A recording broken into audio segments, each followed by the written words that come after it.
Welcome at Business Days TV Live, this time at Business Days in Cluj. I'm very happy to have here a guest from Old Britain, and I want to present Imani Silva Chiarus here for the show with the name Education and Personal Development in Digital Era. So first of all, I want to have more information and also as well our audience about you. Imani, please give us some more information about education and personal development about Imani. Thank you very much, Jules. Fantastic, and it's nice to be here with you today. My name is Imani Silva Chiarus. I was born in Tanzania, but then I was educated in the United Kingdom. When you talk about personal development, maybe I will talk about personal development in the education area. First of all, I gained my first degree from the University of Wolverhampton, and that's in Bachelor of Arts in Business Administration, major in Human Resource Management. And I went on. I think the first degree wasn't enough, so I decided to go for an MBA in entrepreneurship. Very good. And that was at the University of Central England. Now the university has changed name. It is the Birmingham City University. Okay, so from there I met a number of professors, especially Professor Mike Taylor of the University of Birmingham, who encouraged me to go on and do a PhD. So I moved from Birmingham City University and I went to the University of Birmingham, which is UOB.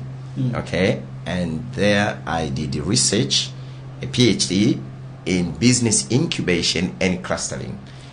That's just what we want to have here.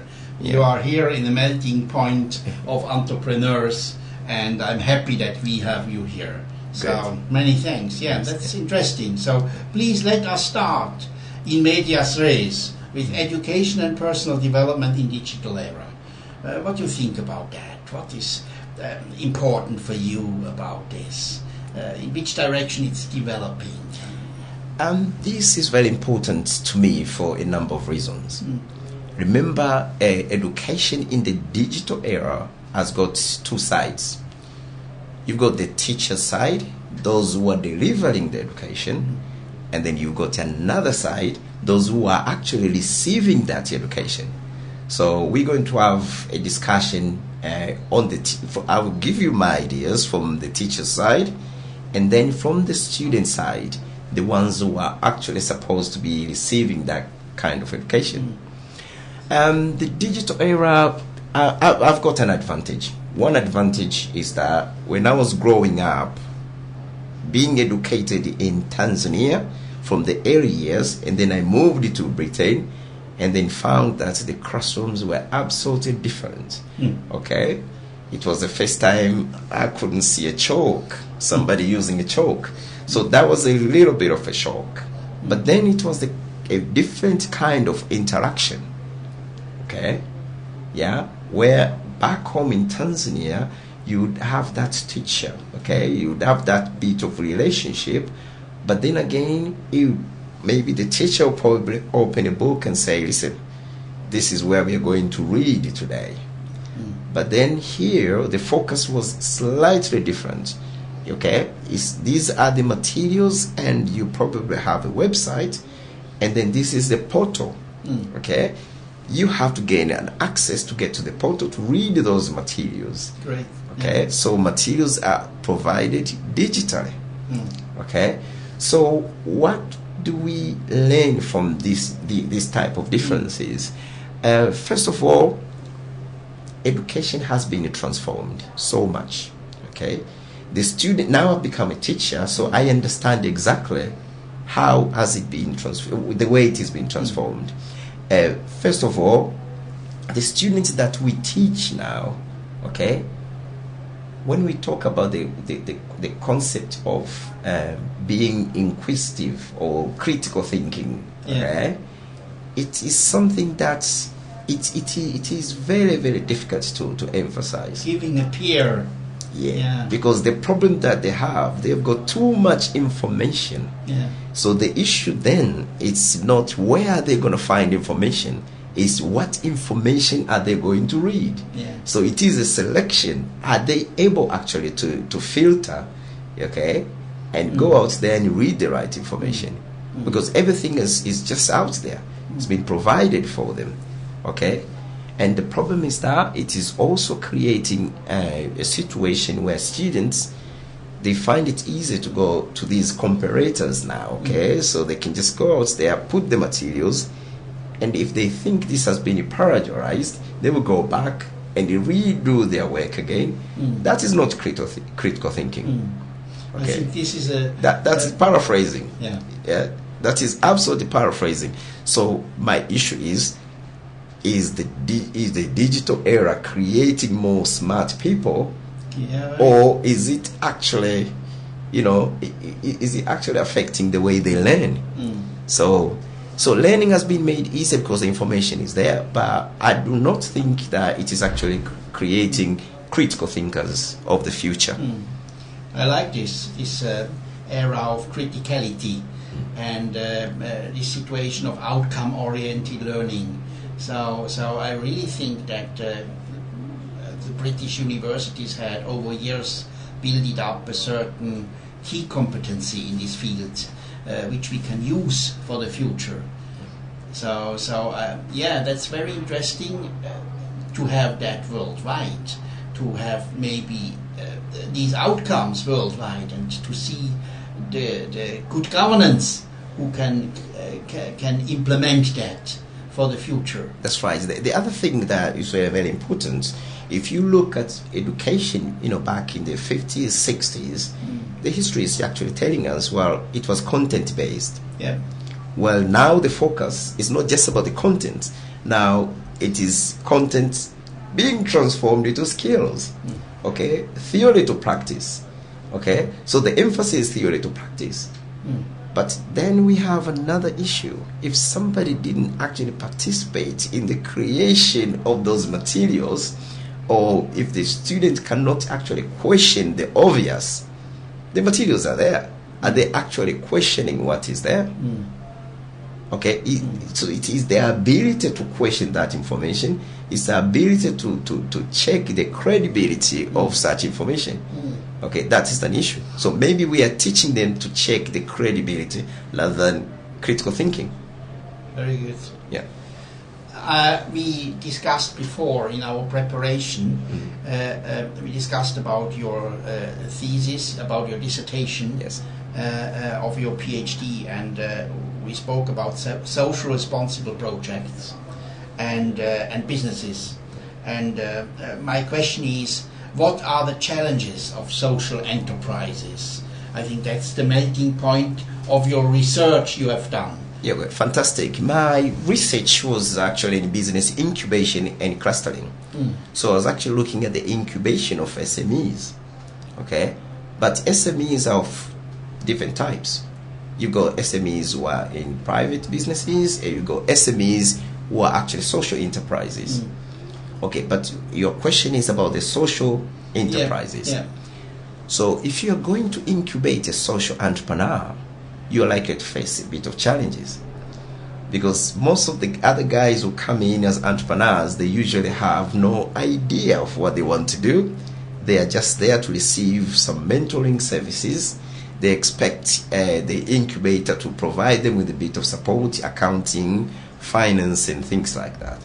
But for a social enterprise, somebody comes in with a specific goal. I want to help. Or a social project. Oh, a social project. Yes. Okay, my project is probably to help people to Yeah. raise HIV awareness. Okay, so you are about to incubate somebody's goal, somebody's idea. Okay, so that's the challenge. So to find a mentor who can actually incubate such programs, it is very, very difficult. Incubating an idea where you are not actually sure what will be the outcome, it is a challenge. And that person has got his or her own specific goals. Maybe they want to do it for 2 years and then stop. but the incubator goal is to support a business beyond 10 years. And we spoke about the possibility that after an incubation, an acceleration can be started. Or please say something about that. Yes, that's great. You've got an incubator, but most of the incubators now, they're also becoming accelerators. Okay, where the idea is the main incubators, the idea is to incubate the eggs. But now you've got accelerators that are actually taking care of the chicks. Okay, yeah. Most of the accelerators they've got a concept that going down to the floor sometimes is too hard. So they will have an idea which is already defined, but all they need is the support to take it to another level. Okay, and I see corporate accelerators now, where I've seen Samsung doing the same. Yeah, they've got their own accelerators. Yeah, Microsoft, they're also doing the same. Okay, so they're actually assisting some of the businesses, but in most cases they do that in exchange for some equity shares in those businesses. And it seems to work. So the accelerators, they're taking over in a way. Yes. Let us think about our time. We are in the beginning of a new century, 21st century. We're looking ahead. We're looking to the future. We're speaking here in this Business Days session in Cluj about digital era, digital persona, digital development, digital leaders. What do you think are the future development? Are there new, old needs, or what is changing? How you see that as an expert? To be honest, everything looks as if the human being hasn't changed a lot. What has been changed is those emotions around the human being. Yeah. Sometimes you might think the technology is changing, but it's just the emotions. Okay. Very good. People's emotions and reaction to things are actually changing. I like that. Yeah. Yeah. I've seen people trying to rush. They're trying to save time. But then my question for most students and some of the people who are here at the conference is that what do you do with the time that you're trying to save? Yes, I give it in your hand. Yeah. How you would create the question? How you would create that? What's going on? Yeah, what's going on is just the emotions. You're surrounded by all these technologies. Yeah. We need to start actually educating young people. They say, listen, that friend who is trying to chat with you while you're trying to gain education, he will be there tomorrow. So you don't have to skip your class to respond to that friend. And sometimes they receive text messages in the classroom. Hello, friend. Maybe I'm in Colombia now. I'm having some lagers. Yeah. But you are in the classroom. Okay. So there's a bit of disruption there. Okay, so you rush to go and respond to that particular text message, but that person is actually 8 hours ahead. Is probably enjoying. He or she has finished our activities for the day and enjoying. But that is your time. So time management is not just about time management anymore. It's about proper utilization of time. But the technology has given us access to too much information. Is making things move faster, easy transaction. We are saving time. We are saving a lot of time. But then we are going back to bed with more worries and emotions, trying to spend the time that we were saving during the day. So it is getting worse. So we need to put our emotions in balance. Okay, I think this is what we need to do. I like that. Okay, we need to put our emotions in balance. Too much use of technology, probably. Too much of everything is bad. I think it's the balance. What did you need? Okay, because the problem is there's a lot of confusion. As I mentioned earlier, where you provide the students with a lot of materials, but then which one should they go first? So prioritization first is an issue, and then that concept, that bit of patience of what do I actually need from from this volume of information, volume of data that I have, what do I actually need? Okay, so they spend. I understand. And I see that for pupils, for students, for learners. Yeah. So my question is now, as a final question, how you see the development or the changes or the change management for leaders, for governance, for entrepreneurship, for entrepreneurs, for management. Where are there the changes for the future, that we are going into a sustainable, responsible future of this earth? Yeah, but the issue now, again, who is the leader in the 21st century? That's the thing. Because we've moved from those traditional leadership traits now. You need to be a super leader now, okay? I do actually research a lot on born global firms, those firms that have been set up with the purpose of operating, beyond the borders. But the issue is, if you're a leader of a company that has got 100 branches, okay, you have to become a super leader. You have to learn lots and lots of cultures.